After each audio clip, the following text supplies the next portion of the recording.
ചില യൂട്യൂബർമാരൊക്കെ ഏതോ ഒരു അജ്മൽ എന്നൊക്കെ പറഞ്ഞിട്ട് ഇയാളെ മെയിൻ പരിപാടി തന്നെ എന്താണെന്ന് വെച്ച് കഴിഞ്ഞാൽ സ്റ്റേറ്റിനെ കുറ്റം പറയാ, സി ബി എസ് ഇ പൊക്കി പറയാന്നാണ്. CBSE ലോബിന്റെ ചാരന നടക്കുന്നുണ്ട്, ഇയാൾക്ക് പൊതുവെ അറിയപ്പെടുന്നുണ്ട്. നിന്നെ പോലെ കൊറേ എണ്ണത്തിനെ കണ്ടിട്ടുണ്ടാ, കരയിപ്പിച്ചിട്ടുണ്ട്. കയ്യൂക്കൊണ്ടല്ല, നാവിന്റെ ബലത്തില്. എടാ CBSE നിനക്ക് സ്റ്റേറ്റ്സ് പിള്ളേരെ അറിയാൻ പാടില്ല. കണ്ടല്ലോ, ഒരുപാട് ആളുകൾ എന്നെ CBSE ചാരൻ എന്നാണ് വിളിക്കുന്നത്. ആക്ച്വലി ഞാൻ സ്റ്റേറ്റ് സിലബസിൽ പഠിച്ച ഒരാളാണ്. ഈ വീഡിയോയിൽ എന്തുകൊണ്ട് നിങ്ങൾ സ്റ്റേറ്റ് സിലബസിൽ പഠിക്കണം എന്നുള്ളതാണ് ഞാൻ പറയാൻ പോകുന്നത്. അപ്പോൾ ചില ആളുകൾക്ക് സംശയം ഉണ്ടാവും, ഇയാൾ എപ്പോഴും CBSE സ്കൂളുകളെ പൊക്കി പറഞ്ഞുകൊണ്ടിരിക്കുന്ന ആളല്ലേ, ഇയാളിപ്പോൾ എന്താണ് ഇങ്ങനെ പറയുന്നത് എന്നുള്ളത്. ഞാൻ പഠിച്ചത് Kottakkal Farook English medium higher secondary school എന്ന് പറയുന്ന വളരെ ഫേമസ് ആയിട്ടുള്ളൊരു സ്കൂളിലാണ്. അവിടെ 7ാം ക്ലാസ് വരെ CBSE സിലബസാണ് ഉണ്ടായിരുന്നത്. 7ാം ക്ലാസ്സിന് ശേഷം 8, 9, 10 സ്റ്റേറ്റ് സിലബസാണ് അവിടെ പഠിപ്പിച്ചുകൊണ്ടിരുന്നത്. ഞങ്ങളുടെ വർഷം അവർ ചെറിയ ചേഞ്ച് വരുത്തി അവിടെ ഒരു CBSE ബാച്ച് ഇൻട്രൊഡ്യൂസ് ചെയ്തു. 7-ന്ന് 8 പോകുമ്പോൾ ഒരു ഡിവിഷനെ CBSE ആക്കി മാറ്റി താല്പര്യമുള്ളവർക്ക് ജോയിൻ ചെയ്യാമെന്ന് പറഞ്ഞു. ഒരുപാട് പാരൻസും സ്റ്റുഡൻസൊക്കെ റിക്വസ്റ്റ് ചെയ്തതിൻ്റെ പേരിലാണ് അങ്ങനെ ഒരു ചേഞ്ച് വരുത്തിയത്. ഞാനും CBSE ബാച്ചിൽ തന്നെ ചേർന്നു. CBSE ബാച്ചിൽ ചേർന്നപ്പോഴാണ് എനിക്ക് പണി പാളി എന്ന് മനസ്സിലായത്. പണി പാളി എന്ന് മനസ്സിലാവാൻ ഒരൊറ്റ കാരണമേ ഉള്ളൂ. 7ാം ക്ലാസ് വരെ CBSEയിൽ ഞങ്ങളുടെ സ്കൂളിൽ ഹിന്ദി പഠിപ്പിച്ചിരുന്നില്ല. 8ാം ക്ലാസ്സിൽ ഹിന്ദി പഠിപ്പിക്കാൻ തുടങ്ങി. ഹിന്ദി പഠിപ്പിക്കുക എന്ന് പറഞ്ഞാൽ നമ്മൾ വല്ല ബോളിവുഡ് സിനിമ ഒക്കെ കാണുന്നതിനേക്കാളും വലിയ ഹിന്ദി, ഒരു നിലക്കും ഒന്നും മനസ്സിലാവാത്ത ഹിന്ദിയാണ് ആ വർഷം ഞങ്ങൾ പഠിച്ചത്. നമ്മൾ സ്റ്റേറ്റ് സിലബസിലെ ഹിന്ദിയൊക്കെ അത് വെച്ച് നോക്കുമ്പോൾ എത്രയോ പാവം ഹിന്ദിയാണെന്ന് തോന്നിപ്പോയി. അപ്പോൾ ഇങ്ങനെ കുറേ പ്രശ്നങ്ങൾ ആക്ച്വലി CBSEക്ക് ഉണ്ട്. CBSEയുടെ ഏറ്റവും വലിയ പ്രശ്നമായിട്ട് എനിക്ക് തോന്നിയിട്ടുള്ളൊരു കാര്യം, 4 പ്രശ്നങ്ങൾ, എനിക്ക് തോന്നിയിട്ടുള്ള ഏറ്റവും പ്രധാനപ്പെട്ട 4 പ്രശ്നങ്ങൾ ഞാനിന്ന് പറയും. ഒന്നാമത്തെ പ്രശ്നമായി തോന്നിയിട്ടുള്ളത് ഈ ലാംഗ്വേജസ് ആണ്.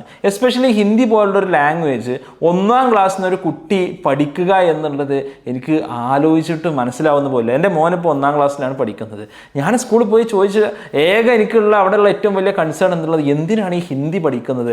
ഓൾറെഡി മലയാളം പഠിക്കണം, ഇംഗ്ലീഷ് പഠിക്കണം, അതിൻ്റെ കൂടെ ഞാൻ അറബിയോ സാൻസ്ക്രിറ്റൊക്കെ പഠിക്കുന്നവർ അത് പഠിക്കണം, അതിൻ്റെ അപ്പുറം ഹിന്ദിയും പഠിക്കണം. അത് 1ാം ക്ലാസ്സിലാകുമ്പോഴേക്ക് ഒരു 8, 9 ഹിന്ദിയൊക്കെ CBSEക്കാരുണ്ടെന്നുണ്ടെങ്കിൽ നിങ്ങൾ കമൻറ്റ് ചെയ്യുക. സ്റ്റേറ്റ് സിലബസുമായിട്ടൊന്നും കമ്പയർ ചെയ്യാൻ പോലും പറ്റില്ല. സ്റ്റേറ്റ് സിലബസിൻ്റെ ഒരു 10 ഇരട്ടിയെങ്കിലും ടഫായിരിക്കും CBSEയിലെ ഹിന്ദി ഒരു 8, 9 എത്തുമ്പോൾ. എന്തിനാണ് ഇത്രമാത്രം ഹിന്ദി പഠിക്കുന്നതെന്ന് എനിക്ക് മനസ്സിലായിട്ടില്ല. കാരണം നമ്മളിപ്പോൾ ഹിന്ദി എന്തിനാണ് പഠിക്കുന്നത്? നമ്മൾ പല സ്ഥലത്ത് പോയി കമ്മ്യൂണിക്കേറ്റ് ചെയ്യാൻ പഠിക്കണം. ഇപ്പോൾ ഞാൻ IIT പോയ സമയത്ത്, IIT പോയി പഠിച്ച സമയത്ത് അവിടെ കുറേ ഹിന്ദിക്കാരുണ്ടായിരുന്നു. അവരോടൊക്കെ ഹിന്ദി ഇങ്ങനെ സംസാരിച്ച് അത്യാവശ്യം ഹിന്ദി മുജേ മാലു എന്നൊക്കെ നമുക്ക് പറയുന്നല്ലാതെ നമ്മൾ കുറേ ഹിന്ദി പഠിച്ചിട്ട് പ്രത്യേകിച്ച് ഒരു കാര്യം ഉണ്ടതായിട്ട് എനിക്ക് തോന്നിയിട്ടില്ല. ഈ ലാംഗ്വേജ് ബേർഡൻ എന്നുള്ളത് CBSEയെ സംബന്ധിച്ചിടത്തോളം ഒരു യാഥാർത്ഥ്യമാണ് എന്നുള്ളത് നമ്മൾ മനസ്സിലാക്കേണ്ടതുണ്ട്.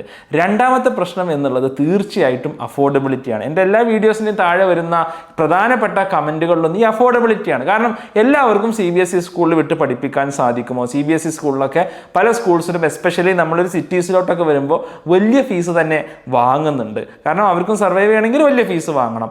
ഈ വലിയ ഫീസ് കൊടുത്ത് പഠിക്കുക എന്നുള്ളത് എല്ലാവർക്കും പ്രാക്ടിക്കൽ ആയിട്ടുള്ള കാര്യമാണോ? ഇത് വളരെ കീ ആയിട്ടുള്ള ഒരു പോയിന്റാണ്. അപ്പോൾ അങ്ങനെ ഉണ്ടെന്നുണ്ടെങ്കിൽ നമുക്ക് അഫോർഡബിൾ അല്ലാത്ത ഒരു കാര്യം നമ്മുടെ കുട്ടിയുടെ എഡ്യൂക്കേഷന് വേണ്ടി നമുക്ക് ഇംപ്ലിമെന്റ് ചെയ്യാൻ പറ്റില്ല. ആ കുട്ടിയെ നമ്മൾ എന്ത് ചെയ്യണം? നമ്മൾ CBSEക്ക് പകരം നമ്മൾ സ്റ്റേറ്റ് സിലബസിൽ തന്നെ പോയി നമ്മൾ പഠിപ്പിക്കണം. അവിടെ സ്റ്റേറ്റ് സിലബസിൽ പരമാവധി നല്ല സ്കൂൾസ് നമ്മൾ ഏറ്റവും ബെസ്റ്റ് ആയിട്ടുള്ളത് നമ്മൾ ചൂസ് ചെയ്യുക. അതോടൊപ്പം അവിടെ നമ്മൾ ചെയ്യേണ്ട ഒരു കാര്യം എന്താണെന്ന് വെച്ചാൽ, നമ്മൾ ഈ സ്റ്റേറ്റിനെയും CBSEയും ബ്രിഡ്ജ് ചെയ്യുന്ന ചില കാര്യങ്ങളെങ്കിലും നമ്മൾ കുട്ടികൾക്ക് കൊടുക്കണം. നമ്മുടെ കുട്ടികളുടെ ഇൻട്രസ്റ്റ് അനുസരിച്ച്, നമ്മുടെ കുട്ടികൾ എത്തിപ്പെടാൻ താല്പര്യമുള്ള മേഖലകൾ അനുസരിച്ച് അവിടെ അവർക്ക് കുറച്ച് മിസ്സിങ് ഉണ്ടാവും, സിലബസ് വൈസ് അല്ലെങ്കിൽ കണ്ടന്റ് വൈസ് എന്നുള്ളത് വലിയൊരു യാഥാർത്ഥ്യമാണ്. കാരണം അതാണ് ആക്ച്വലി CBSE സ്റ്റുഡൻസിന് ഒരു കോമ്പറ്റേറ്റീവ് എക്സാംസിലൊക്കെ അഡ്വാൻറ്റേജ് ആയി മാറുന്നത്. അതായത് കേരളത്തിൽ +2 ഒരു 80% സ്റ്റേറ്റ് സിലബസ് കുട്ടികളും ഒരു 15-20% CBSE സ്റ്റുഡൻസ് ആയിരിക്കും. പക്ഷേ എൻട്രൻസിൻ്റെ റാങ്ക് ലിസ്റ്റ് വരുമ്പോൾ 55% CBSE സ്റ്റുഡൻസും വെറും 40% സ്റ്റേറ്റ് സിലബസിലെ കുട്ടികളുള്ളത്. കാരണം ഒരു കണ്ടന്റിൻ്റെ വലിയൊരു ഡിഫറൻസ് അവിടെ വരുന്നുണ്ട്. എസ്പെഷ്യലി 10 വരെ പഠിക്കുന്ന കണ്ടന്റിലുള്ള ഡിഫറൻസ്, എക്സാം പാറ്റേണിലുള്ള ഡിഫറൻസ് ഒക്കെ. ഇത് ബ്രിഡ്ജ് ചെയ്യാൻ വേണ്ടിയിട്ടാണ് ഇപ്പോൾ എക്സാം വൈഡ് അടക്കമുള്ള ഫൗണ്ടേഷൻ പ്രോഗ്രാംസ് ഉള്ളത്. ഇപ്പോൾ നിങ്ങൾക്ക് വലിയ കോസ്റ്റ് 1 ലക്ഷം രൂപയ്ക്ക് ഒരു വർഷം ഫീസ് കൊടുത്ത് നിങ്ങൾ CBSE സ്കൂളിൽ ചേരുന്നതിന് പകരം നിങ്ങൾ നല്ലൊരു സ്റ്റേറ്റ് സിലബസ് സ്കൂളിൽ ചേർന്നിട്ട് ഇത്തരത്തിലുള്ള ഫൗണ്ടേഷൻ പ്രോഗ്രാംസിനെ കുറിച്ച് നിങ്ങൾക്ക് ആലോചിക്കാം. ഇപ്പോൾ നമ്മുടെ അടുത്ത വർഷത്തോട്ടുള്ള XCT XNY entrance come scholarship test ഒക്കെ നടന്നുകൊണ്ടിരിക്കുകയാണ്. സെപ്റ്റംബർ 28 ആകുമ്പോഴേക്കും നിങ്ങൾക്ക് രജിസ്റ്റർ ചെയ്ത് എഴുതാവുന്നതാണ്. അപ്പോൾ ഇത്തരം ഓപ്ഷൻസ് നമ്മൾ മുമ്പിൽ വെക്കണം. മൂന്നാമത്തത്, ഒരു സിംപ്ലർ കരിക്കുലം കുറച്ചുകൂടി പഠിക്കാനുള്ള സമയം കുട്ടിക്ക് നൽകുന്നുണ്ട് എന്നുള്ളതാണ്. CBSE അത്യാവശ്യം ടൈറ്റായിട്ടാണ് കാര്യങ്ങളൊക്കെ പാക്ഡ് ആയിട്ടുള്ളത്. അത്യാവശ്യം നന്നായി കാര്യങ്ങളൊക്കെ പഠിക്കാനുണ്ട്. ഇപ്പോൾ ഞങ്ങളുടെ X&Y ഫൗണ്ടേഷൻ പ്രോഗ്രാം ഇംപ്ലിമെൻറ്റ് ചെയ്തിട്ടുള്ള ഒരു ഹൈബ്രിഡ് സ്കൂളുണ്ട്. അത് ഐഡിയൽ സ്കൂൾ, ധർമ്മഗിരി എന്ന് പറയുന്ന ഒരു സ്ഥലത്ത് ഐഡിയൽ സ്കൂളുണ്ട്. അപ്പോൾ അവിടുത്തെ ഈ ഫൗണ്ടേഷൻ കോഴ്സ് ഇംപ്ലിമെൻറ്റ് ചെയ്യുന്നതുമായി ബന്ധപ്പെട്ട് ഞാൻ പ്രിൻസിപ്പളോട് സംസാരിച്ചപ്പോൾ ഞാൻ ചോദിച്ചു, ഏത് സിലബസാണ് നമ്മൾ ഇംപ്ലിമെൻറ്റ് ചെയ്യുന്നത്, CBSE ആണോ സ്റ്റേറ്റ് ആണോ സ്കൂളിൽ? കാരണം CBSE ആകുമ്പോൾ സ്വാഭാവികമായിട്ടും CBSE കുറച്ചുകൂടി ഒരു കോമ്പറ്റേറ്റീവ് എക്സാമിനോട് അലൈൻഡ് ആയിട്ടാണ് പോകുന്നത്, അതായിരിക്കും കുട്ടികൾക്ക് ബെറ്റർ. അപ്പോൾ പ്രിൻസിപ്പൽ നിഷാ സാറിനോട് പറഞ്ഞു, അല്ല നമുക്ക് സ്റ്റേറ്റ് ഇംപ്ലിമെൻറ്റ് ചെയ്യാം. കാരണം സ്റ്റേറ്റ് ആകുമ്പോൾ കുട്ടി കുറച്ചും കൂടി റിലാക്സേഷൻ കിട്ടും. ഈ പറഞ്ഞ പോലെ എക്സ്ട്രാ ലാംഗ്വേജ് വലുതായിട്ടൊന്നും ഇപ്പോൾ ഹിന്ദി പോലത്തെ ലാംഗ്വേജസ് കുട്ടികൾക്ക് കടുകട്ടിയാവും, അത് വല്ലാതൊന്നും അവർക്ക് പഠിക്കേണ്ട ആവശ്യമില്ല. മറ്റു കാര്യങ്ങളും കുറച്ചും കൂടി സിംപ്ലർ ആയിരിക്കും. അപ്പോൾ നന്നായി പഠിക്കണം എന്ന് മോട്ടിവേഷനുള്ള താല്പര്യമുള്ള, കണ്ടന്റിനോട് താല്പര്യമുള്ള കുട്ടികൾക്ക് അവർക്ക് ബാക്കിയുള്ള സമയം കുറച്ച് എക്സ്ട്രാ കാര്യങ്ങൾ നമുക്ക് കൊടുക്കാൻ സാധിക്കും. അവരെ ഒന്നുകൂടി നമുക്ക് അപ്സ്കിൽ ചെയ്യാൻ സാധിക്കും. ഇന്ന് വളരെ സക്സസ്ഫുൾ ആയിട്ട് നമ്മുടെ പ്രോഗ്രാം അവിടെ റൺ ചെയ്യുന്നുണ്ട്. അപ്പോൾ ആ സ്റ്റേറ്റ് സിലബസിൻ്റെ ഒരു സിംപ്ലിസിറ്റിയെ, അല്ലെങ്കിൽ അവിടെ കുട്ടികൾക്ക് കിട്ടുന്ന കുറച്ചുകൂടി റിലാക്സേഷനെ കുറച്ചുകൂടി നന്നായി ഉപയോഗിച്ചു എന്നുള്ളതാണ് അവർ ചെയ്ത വലിയൊരു കാര്യമായിട്ട് എനിക്ക് തോന്നിയിട്ടുള്ളൊരു കാര്യം. നാലാമത്തെ റീസൺ എന്നുള്ളത് കുറച്ചുകൂടി സ്റ്റേബിൾ ആയിട്ടുള്ള ടീച്ചേഴ്സിനെ നമുക്ക് സ്റ്റേറ്റ് സിലബസിൽ കാണാൻ പറ്റും എന്നുള്ളതാണ്. കാരണം പലപ്പോഴും സ്റ്റേറ്റ് സിലബസിൽ അവിടെ PSC എഴുതി വരുന്നതുകൊണ്ട് തന്നെ സ്റ്റേബിൾ ആയിട്ടുള്ള ഒരു ജോബ് ഉണ്ട്. അത്യാവശ്യം വിവരമുള്ളവരാണ് PSC എഴുതി വരിക. CBSE സ്കൂളിലോട്ട് വരുമ്പോൾ അവിടെ വിവരമുള്ളവരൊക്കെ തന്നെയാണ് പഠിപ്പിക്കുന്നത്. പക്ഷേ ഒരു സ്റ്റെബിലിറ്റി ഓഫ് ജോബ് എപ്പോഴും ഒരു കൺസേൺ ആണ്. കാരണം ഇതൊരിക്കലും അവർക്ക് സ്റ്റേബിൾ ആയിട്ടുള്ള നിർബന്ധമായിട്ടുള്ള ഒരു ജോബല്ല. അപ്പോൾ അവർ സാലറി മാറുന്നതിനനുസരിച്ച് അവർ സ്ഥലം മാറിപ്പോവാം, മറ്റ് പല കാരണങ്ങളാൽ സ്കൂൾ മാറിപ്പോവാം. ഒരു പ്രൈവറ്റ് ഇൻസ്റ്റിറ്റ്യൂഷനിൽ വർക്ക് ചെയ്യുമ്പോൾ സ്വാഭാവികമായിട്ടും അവിടെ കുറേ കൺസേൺസ് ഉണ്ടാവാം. ഈ കാരണങ്ങളൊക്കെ കൊണ്ട് തന്നെ പലപ്പോഴും ഇപ്പോൾ ഞാനൊക്കെ സ്കൂൾ അനുഭവിച്ചിട്ടുണ്ട്. ഒരു 2-3 മാസം ഒരു ടീച്ചർ പഠിപ്പിക്കും, പിന്നെ 3 മാസം കഴിഞ്ഞിട്ട് അടുത്ത ടീച്ചറായിരിക്കും വരിക. ആ ഫസ്റ്റത്തെ ടീച്ചറും ഈ ടീച്ചറും പഠിപ്പിക്കുന്ന രീതികൾ തമ്മിൽ വലിയ ഡിഫറൻസ് ഉണ്ടാവും. ഇത് സ്റ്റുഡൻസ് നമുക്ക് പലപ്പോഴും അത് കോപ്പപ്പ് ചെയ്യാൻ വേണ്ടി നമുക്ക് ബുദ്ധിമുട്ടായിരിക്കും. ഇത്തരത്തിലുള്ള ഒരുപാട് പ്രശ്നങ്ങൾ നമ്മൾ ഫേസ് ചെയ്യാറുണ്ട്. അപ്പോൾ നമ്മളെ സംബന്ധിച്ചിടത്തോളം സ്റ്റേറ്റ് സിലബസ് എന്നുള്ളത് ഒരിക്കലും ഒരു ബാഡ് ഓപ്ഷൻ അല്ല. നമ്മൾ സ്റ്റേറ്റ് സിലബസിനെ വിമർശിക്കുന്നത് എന്തുകൊണ്ടാണ്? വളരെ സിമ്പിൾ റീസൺ ആണ്. ഇന്ന് കേരളത്തിലെ ഏറ്റവും കൂടുതൽ കുട്ടികളെ കാറ്റർ ചെയ്യുന്നത് അത് സ്റ്റേറ്റ് സിലബസ് ആണ്, അല്ലേ? അതിൽ യാതൊരു സംശയമില്ല. അവിടെ ഒരു ക്വാളിറ്റി കൺസേൺ ഉണ്ടാവുന്നത്, അവിടുത്തെ കുട്ടികൾ എൻട്രൻസിൽ പിന്തള്ളപ്പെട്ടു പോകുന്നത് ആസ് എ സൊസൈറ്റി നമുക്ക് കൺസേൺഡായി മാറണം. കാരണം നമ്മുടെ അഫോർഡബിൾ ആയിട്ടുള്ള എഡ്യൂക്കേഷന് വേണ്ടി സ്റ്റേറ്റ് സിലബസിൽ വരുന്ന മിടുക്കരായ കുട്ടികൾക്ക് അവർക്ക് അവരുടെ അവസരങ്ങളാണ് നഷ്ടപ്പെട്ടു പോകുന്നത്. ഈ അവസരങ്ങൾ അവർക്ക് നഷ്ടപ്പെട്ടു പോകാൻ പാടില്ല. അപ്പോൾ ഇതിൽ സ്ട്രക്ചറലി സിലബസിലൊക്കെ ഒരുപാട് ചേഞ്ച് ഇനി വരും വർഷങ്ങളൊക്കെ വരുന്നുണ്ട്.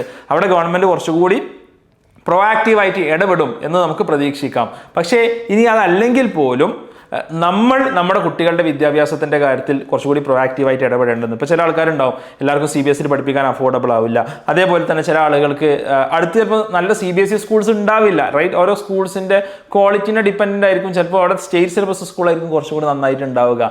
അപ്പോൾ നമുക്ക് എന്താണോ ഏറ്റവും best option, as A schooling ഏറ്റവും ബെസ്റ്റ് ഓപ്ഷൻ, അത് തിരഞ്ഞെടുത്തിട്ട് അവിടെയുള്ള ഗ്യാപ്പുകൾ ബ്രിഡ്ജ് ചെയ്യാൻ നമ്മൾ ശ്രമിക്കുക എന്നുള്ളതാണ് നമുക്ക് ചെയ്യാനുള്ളത്. ഒരു 100% പെർഫെക്റ്റ് സൊല്യൂഷൻ ഒരിക്കലും നമുക്ക് കിട്ടാൻ പോകുന്നില്ല. അപ്പോൾ ഞാൻ CBSE ചാരനൊന്നല്ല.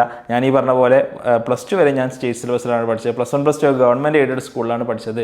എനിക്കൊറ്റ ആഗ്രഹമേ ഉള്ളൂ, നമ്മുടെ കുട്ടികൾക്ക് അവർക്ക് കഴിവുണ്ടായിട്ട് നമ്മുടെ ഒരു സിസ്റ്റത്തിൻ്റെ പിടിപ്പുകേട് മൂലം അവർ എവിടെയും എത്താതെ പോകുന്ന ഒരു അവസ്ഥ ഉണ്ടാവരുത്. അതിന് വേണ്ടിയിട്ടാണ് നമ്മൾ നിരന്തരം ശബ്ദിച്ചുകൊണ്ടിരിക്കുന്നത്. അതോടൊപ്പം തന്നെ 5 മുതൽ 9 വരെ ക്ലാസ്സിലെ കുട്ടികൾക്ക് നിങ്ങൾ സ്റ്റേറ്റ് സിലബസോ CBSE എന്തോ ആവട്ടെ, നിങ്ങൾക്ക് XET X&Y entrance come scholarship test എഴുതാൻ അവസരമുണ്ട്. അത് നിങ്ങൾ എഴുതുക. നിങ്ങൾക്ക് എഴുതിയിട്ട് നിങ്ങൾക്ക് അതിൻ്റെ മാർക്കിനനുസരിച്ച് സ്കോളർഷിപ്പും മറ്റും അടുത്ത വർഷത്തെ നമ്മുടെ അഡ്മിഷന് വേണ്ടി നൽകുന്നതാണ്. ഈ ഒരു ഓപ്പർച്യൂണിറ്റി പരമാവധി ആളുകളിലോട്ട് എത്തിക്കാൻ വേണ്ടി നിങ്ങൾ ശ്രമിക്കുകയും ചെയ്യുക.